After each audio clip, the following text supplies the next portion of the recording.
Kilometre দূর থেকে এসছে বাংলায় কিছু নেই, বাংলাকে পুরো ধ্বংস করবো বলে। খাই না নিজস্ব গ্রামবাসী, খাই না আমার চায়, খাই না রেডি টাকা ঘুরতে আসা, কী ব্যাপার তোমরা সব খালি আছে খাই না কোথায় আসিরা বাংলাকে বলবি খাই না, খাই না নেই সরকার তোমাদের গ্রামবাসী আমি আমার রাস্তা দিয়ে গাড়ি চালাই। নমস্কার বন্ধুরা, আমার চ্যানেলে আপনাদের স্বাগত জানাই। আমাদের গাইড ইটাচোলা রাজবাড়ির ইতিহাসও বলছিলেন, আর এটা তিনি অভিনয় করে দেখাচ্ছেন। কারণ এদের পূর্বপুরুষরা বর্গী ছিল, মারাঠা যে বর্গীর কথা আমরা পাই ইতিহাসে, সেই বর্গী সম্প্রদায়। তো ওটাই তিনি একটু অভিনয় করে দেখালেন। প্রায় 3 পুরুষ এখানে ওইভাবে থাকার পর সম্ভবত উনি যেটা বললেন, আমার যতটুকু মনে আছে, ওরা বর্ধমানের রাজার কাছে সারেন্ডার করেন এবং নিজেদের জমিদারি স্থাপন করেছিলেন। এখানে অনেকটা জায়গা জঙ্গল কেটে পরিষ্কার করে ওরা জমিদারি স্থাপন করেন। এখানে দেখুন, আমি বলতে ভুলে গেছি যে চা খাওয়ার জায়গাটায় একজন খুব সুন্দর বাঁশি বাজাচ্ছিলেন, আমি দেখিয়েছি তাকে আগের ভিডিওতে। তো চাটা খাওয়ার পর আমরা এখানে অনেকক্ষণ আরতি দেখার পর মন্দির বন্ধ হয়ে গেল, তারপরে আমরা অনেকক্ষণ এখানে বসেছিলাম, অসাধারণ লাগছিল। আমাদের গাইড আরতির আগে 1 ঘন্টা ট্যুর করান এবং এখানকার ইতিহাসও বলছিলেন। তো ওই মারাঠা বর্গী, ওদের টাইটেল ছিল কুন্দন, সেখান থেকে ওনারা বর্ধমানের রাজার আনুগত্য স্বীকার করার পর আর টাইটেলটাও বদলে, মানে ওরা বাঙালি হয়ে গেছিলেন আর কি। বাঙালিদের যে কুন্ডু টাইটেল আছে সেইটা ওরা নেন এবং ওনারা ছিলেন শিব ভক্ত। সেটা রাজার শর্ত ছিল যে উনি কৃষ্ণ ভক্ত ছিলেন। যেখানে এই যে প্রাসাদটা রয়েছে, রাজপ্রাসাদই বলুন বা জমিদার মহলই বলুন, এখানে কৃষ্ণের মন্দির প্রতিষ্ঠা করতে হবে এবং কৃষ্ণের পূজা করতে হবে। তো ওরা সেটাই করেন এবং পরবর্তীকালে ওরা অনেক পরে, যখন বৈষ্ণবদের প্রভাব অতটা নেই ওই সময়টায়, পরবর্তী কোনো প্রজন্মে এরা বাইরে একটা শিব মন্দিরও রেখেছেন। সেই চত্বরের বাইরে আমরা দেখতে পাই পুরো জায়গাটাই ওদেরই, মানে ওদের প্রতিষ্ঠিত 2টো স্কুল আছে, একটা কলেজ আছে, একটা বিএড কলেজ আছে, একটা এমনি সাধারণ কলেজ আছে। তো পুকুর যেন কতটা বলল ওরা, প্রতিষ্ঠানে কতটা বলল কোনো খেয়াল নেই এখন। সেগুলো ওদের, মানে এটা ভাড়া দিচ্ছেন, এখান থেকে যে আয়টা হয় সেটা এটা রক্ষণাবেক্ষণের কাজেই লেগে যায়। ওদের এমন কিছু এখান থেকে থাকে। মেন এদের হচ্ছে এদের পরবর্তী 4 প্রজন্ম, প্রথম 3 প্রজন্মের কথা তো বললাম ওরকম, এখন 7 নম্বর প্রজন্ম মনে চলছে, যে মালিকরা আছেন 3 ভাই। তো তারা বিদেশে চাকরি করে এসছেন, কেউ আমেরিকা, কেউ ইংল্যান্ড। এখন এরা রিটায়ার লাইফ কাটাচ্ছেন। তো বড় ভাই নাকি কলকাতায় ম্যারেজ স্কোয়ারে থাকেন, বাকিরাও বাইরে থাকেন। তবে এরা জন্মাষ্টমী বা দোল পূর্ণিমার সময় এখানে আসেন আর কি।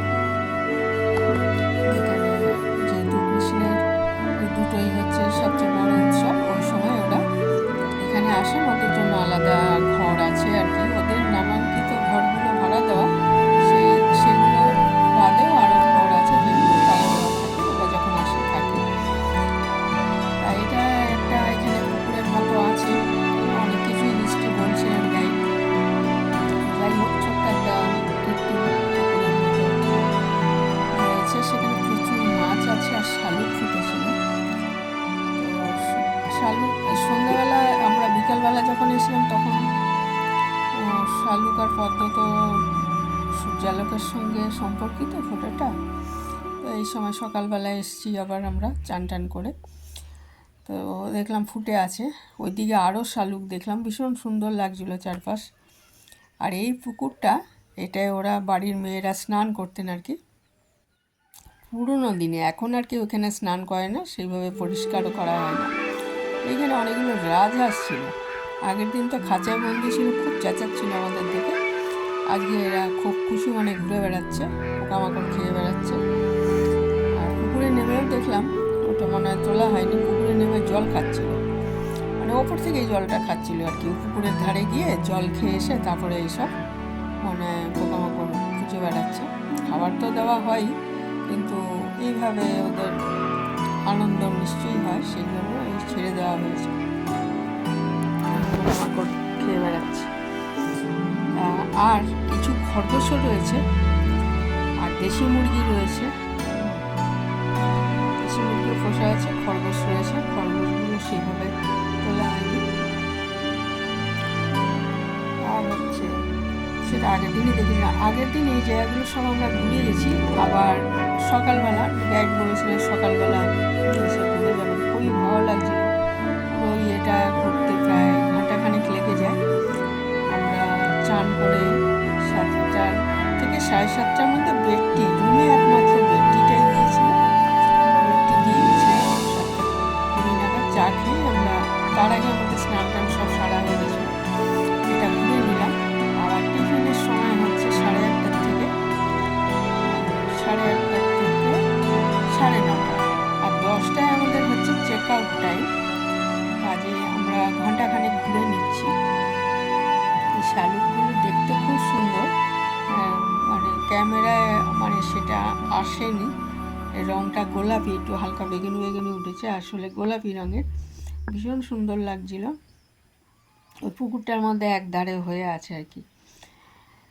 তা আগের দিন দেখছিলাম ওই ময়ূরের মতো দেখতে যে বোটটা রয়েছে, ওটা মানে বোটিং করা যায়, কারণ দুজন লোক বসেছিলেন, কেউ যদি বোটিং করতে চায়। তো কেউই করেনি আমাদের, আমরা এই ঘুরে চলে গেছিলাম। সকালবেলা আবার এসছি আর কি। আর এদিকেই 4টে মাড হাউস আছে, আমি বলেছিলাম আগের ভিডিওতে।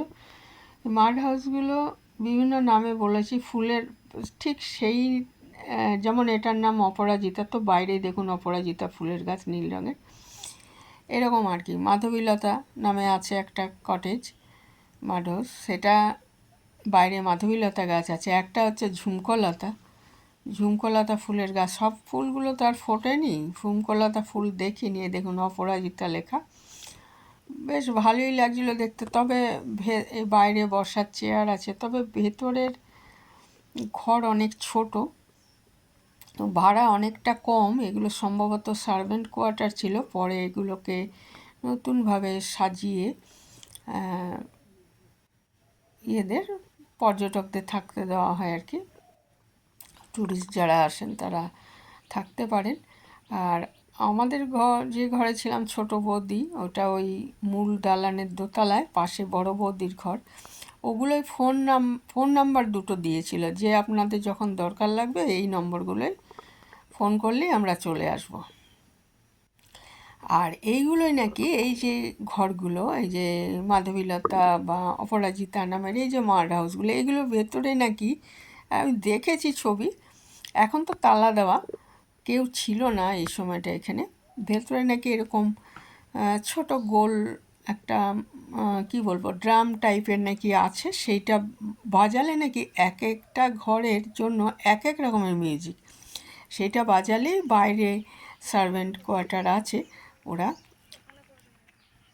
চলে আসেন আর কি, কর্মচারী থাকেন, একটা এরকম ধরনেরই মাড হাউস রয়েছে, ওখানে নাকি আছেন লোকজন, তারা চলে আসেন যে কি দরকার সেটা। তাই এটা গাইডও বলছিলেন আমাদের যে ওই রকমভাবে এটার ব্যবস্থা আর কি। এখানে ফোন নেই, ওই ফোন দিয়ে ডাকা যাবে না, ওইভাবে মিউজিক ইয়েটা বাজালি, রামটা বাজালি, তার আবার এক এক রকমের মিউজিক, সেই জন্য যারা রয়েছেন দায়িত্বে এগুলোর, তারা চলে আসেন আর কি, যে কোন ঘর থেকে ওই মিউজিকটা আসছে। বেশ অভিনব লাগলো আমার ব্যাপারটা, তাই শেয়ার করলাম। তো আমরা এগুলো সব ঘুরে ঘুরে দেখছিলাম, এগুলো আগের দিনই দেখেছি, কিন্তু এত দ্রুত চলে গেছিলো ভালো মতো দেখা হয়নি। আবার সব ঘুরে ঘুরে দেখছি, চারপাশটা খুব সুন্দর। আর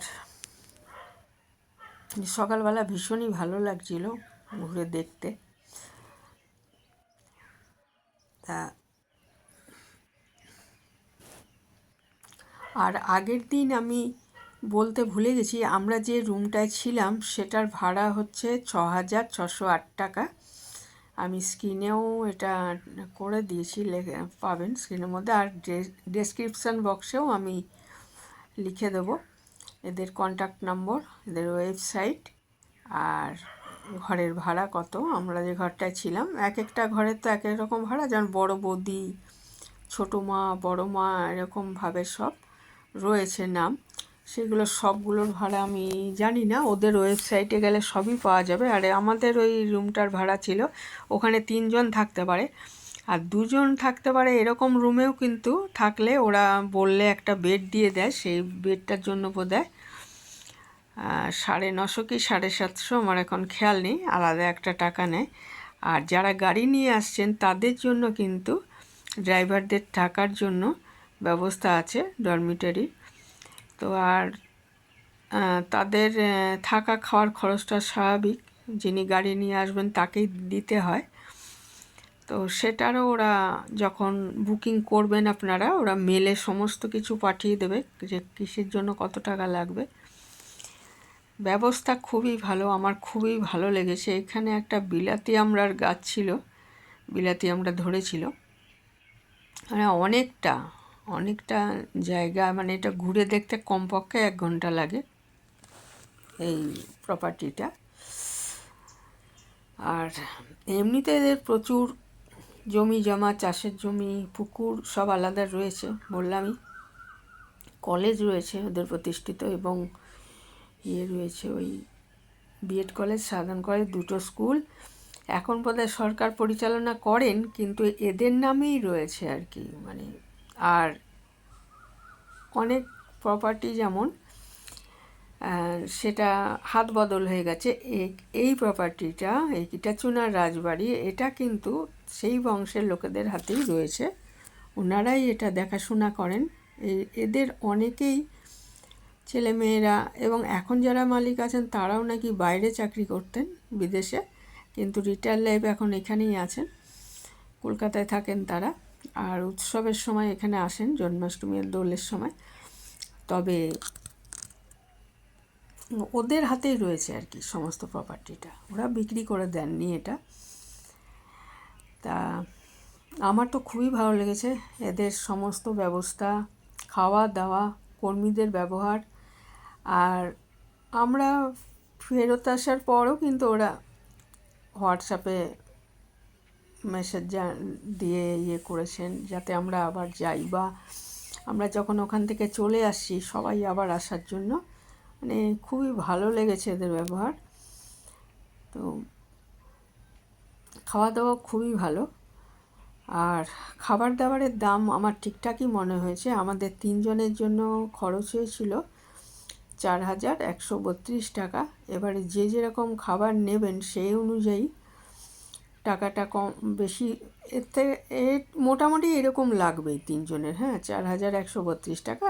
আরও যদি কেউ, যেমন ইলিশ মাছ আছে, ওগুলো আমরা নিইনি, তো ওরকম যদি নেন, বা সন্ধ্যাবেলা স্ন্যাক্সে আমরা শুধু চপ নিয়েছিলাম আর চা নিয়েছিলাম, কেউ হয়তো ফিশ ফ্রাই নিলেন, ফিশ ফিঙ্গার নিলেন, ওগুলোর একটু দাম বেশি পড়বে, এরকমভাবে। তো খাবারের দামগুলো ঠিকঠাকই আছে, আমরা সাধারণ রেস্টুরেন্টে খেতে গেলেও এর কমে হয় না।